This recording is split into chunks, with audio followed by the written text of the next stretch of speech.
Assalamualaikum warahmatullahi wabarakatuh. Kita akan membahas tentang sejarah dan paradigma keilmuan Institut Agama Islam Al-Qalam Malang. Pertama, yang perlu kita pahami apa yang dimaksud dengan paradigma.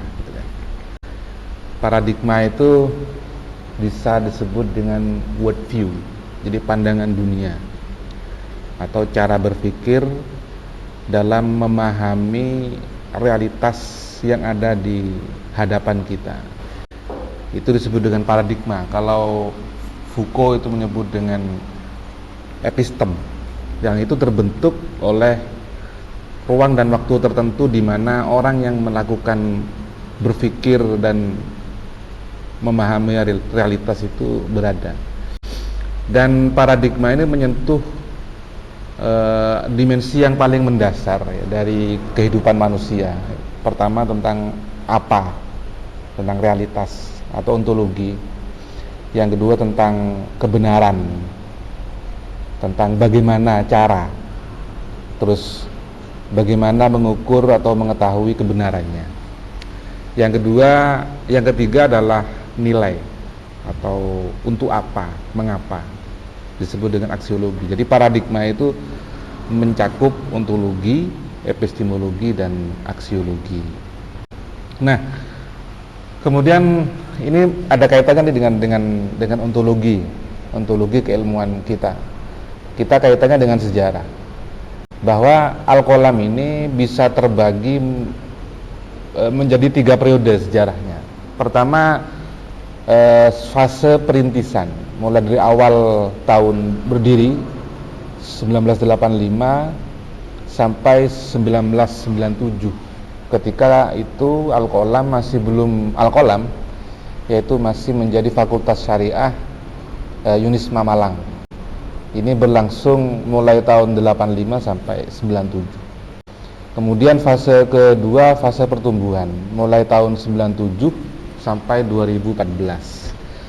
97 ini ditandai dengan perubahan dari Fakultas Syariah Unisma menjadi STAI Al-Qalam, Sekolah Tinggi Agama Islam Al-Qalam. Kemudian fase perkembangan yang ketiga, mulai tahun 2014 sampai sekarang, di mana Al-Qalam beralih status menjadi institut. Nah, dari fase 3 fase ini, Al-Qalam tidak lepas dari kiai, dari tokoh-tokoh pesantren. Ada sederet nama tokoh-tokoh pesantren yang terlibat di dalam pendirian dan pengelolaan Al-Qalam. Ada Kiai Sabrawi sebagai tokoh utama pendirian, berpasangan dengan Kiai Usman Mansur yang mewakili Unisma. Kedua kiai ini yang menginisiasi berdirinya Fakultas Syariah Unisma di sini, di Putat Lor di sini. Kemudian waktu itu ada sederet nama sudah almarhumin ini, Kiai Mursyid Alifi, Kiai Abdul Mujib, Kiai Khazin Yahya, Kiai Qasim Bukhari, Kiai Musta'in, Kiai Tolha Hasan. Dan kemudian ada beberapa tokoh yang alhamdulillah sekarang sugeng ya, masih sehat, mudah-mudahan panjang umur, yaitu ada Kiai Mustafa Bukhari, ada Kiai Ahmad Fahru Razi, ada Kiai Ahmad Hariri Yahya, ada Kiai Mukhlis Yahya, ada Kiai Hamim Khalili. Kemudian di level pengelola dan pengajar ada Kiai Madarik, ada Kiai Hasbullah, ada Kiai Nasuddin. Jadi Al-Qalam ini mulai dari zaman berdiri sampai sekarang itu tidak lepas dari kiai. Maka bisa disebut secara ontologis bahwa tradisi pesantren dan Al-Qalam ini nggak bisa dipisahkan. Bisa dikatakan tradisi pesantren itu adalah fitrah, jadi innate nature. Tidak bisa dipisahkan. Al-Qalam itu ya lahir dari tradisi pesantren. Tradisi pesantren itu yang menjiwai Al-Qalam. Maka paradigma keilmuan yang kita bangun juga tidak bisa lepas dari tradisi itu, yaitu yang kita rumuskan menjadi paradigma PTKI Pengabdian Transformatif Berbasis Pesantren. Jadi PTKI itu ya nomenklatur lembaga kita kan PTKI, Perguruan Tinggi Keagamaan Islam Kemudian ada diksi pengabdian transformatif, karena memang pesantren nanti akan saya jelaskan tidak bisa lepas dari pengabdian. Transformasi itu adalah orientasi dari pengabdian itu. Kemudian PTKI pengabdian transformatif itu ada kepribadian, ada distingsi yang bersifat mendasar, yaitu berbasis pesantren, karena memang dikembangkan berdasarkan tradisi di mana kita lahir. Nah, yang dimaksud dengan tradisi pesantren bisa kita pecah lagi. Pertama, pesantren kan lahir sejak masa Islamisasi awal, zaman era Wali Songo. Sudah ada banyak perbincangan dan karya terkait hal ini ya. Bagaimana Wali Songo merintis atau mentransformasi sistem pendidikan di era Majapahit menjadi sistem pendidikan baru yang bercorak keislaman, yang bernama pesantren. Nah, kemudian juga ada pandangan hidup ontologis terkait hakikat alam dan hakikat manusia, bahwa sebetulnya alam ini itu bersifat hadits, bersifat baru, yang qadim itu hanya Allah, gitu kan. Kemudian karena bersifat baru, maka alam ini adalah sebuah kesatuan, tidak bisa dipisahkan. Alam ini kan ada beberapa dimensi, paling tidak ada 2 dimensi. Ada alam yang real ini, ada alam malakut, alam yang kasat mata, yang nggak bisa nampak oleh mata, atau alam ghaib. Nah, alam ghaib dengan alam nyata ini sebuah satu kesatuan, tidak bisa dipisahkan. Meskipun tidak bisa disatukan, tapi nggak bisa dipisahkan. Kemudian ada dalam tradisi pesantren yang disebut dengan semangat pengabdian, ya, karena salah satu tridharma pesantren itu ada 3 kan. Ada pesantren sebagai lembaga keagamaan, ya, diniyah, ada pesantren sebagai lembaga pendidikan, tarbiyah, kemudian ada pesantren sebagai lembaga sosial, ijtimaiyah. Dan salah satu pengejawantahan dari fungsi sosial pesantren adalah mengabdi kepada masyarakat. Dan ini kemudian nyambung dengan tridharma perguruan tinggi yang pilar ketiga, yaitu pengabdian kepada masyarakat. Nah, jadi tradisi pesantren itu adalah jiwa dari Al-Qalam, fitrah.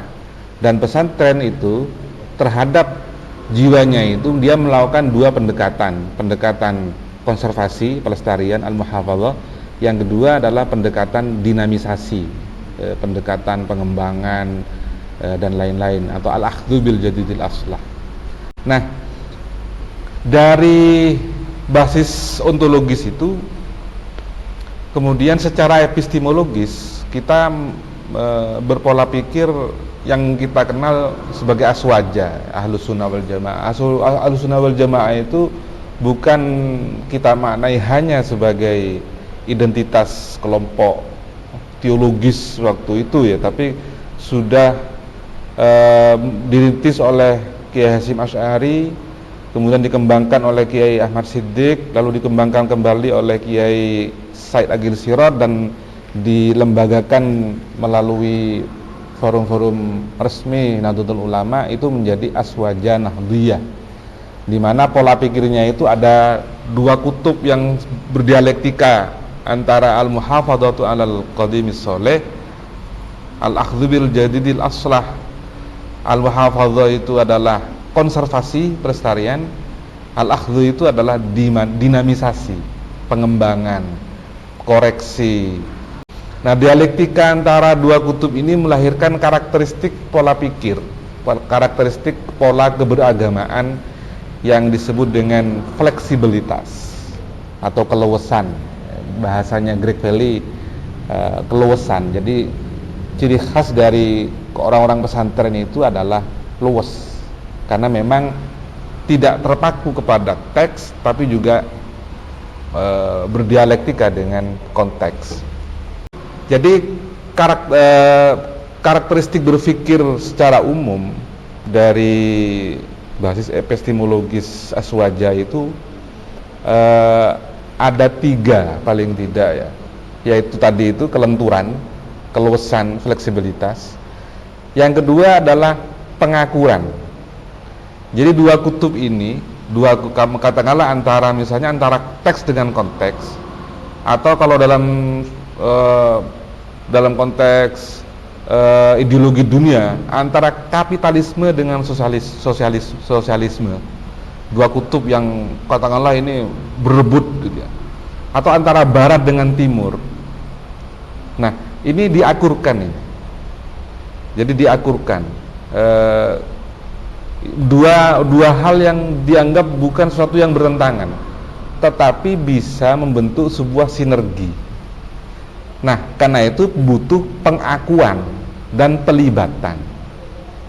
Jadi kita ada prinsip dalam kalangan pesantren atau aswaja NU itu ada tawassut, ada tawazun, ada tasamuh. Tawassut artinya kita berdiri di tengah. Tawazun artinya seimbang. Dua kutub itu kita seimbangkan. Tetapi tasamuh juga kita harus pelibatan. Tasamuh itu ada yang toleransi bersifat pasif yang disebut dengan koeksistensi. Jadi kita mengakui adanya sesuatu yang berbeda, tetapi juga ada proeksistensi. Kita melibatkan sesuatu yang berbeda itu mungkin secara eklektik